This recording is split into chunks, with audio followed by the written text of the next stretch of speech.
কুড়িগ্রামের উলিপুর উপজেলায় ব্রহ্মপুত্র নদীতে গত রাত থেকে হঠাৎ পানি বৃদ্ধি পাচ্ছে এবং উজান থেকে পানা ভেসে আসতেছে।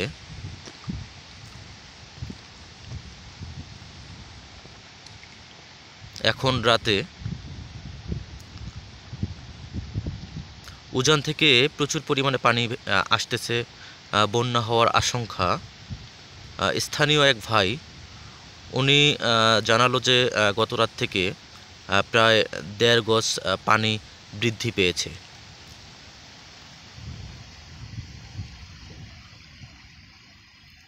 এই মুহূর্তে নদীতে প্রচুর পরিমাণে ঢেউ, দক্ষিণের বাতাস,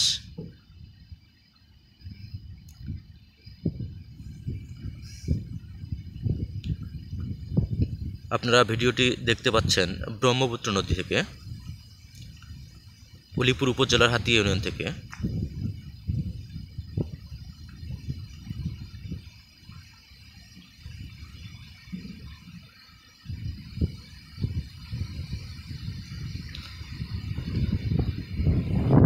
দর্শক, এই ছিল আজকে আমাদের ব্রহ্মপুত্র নদীর পানির খবর।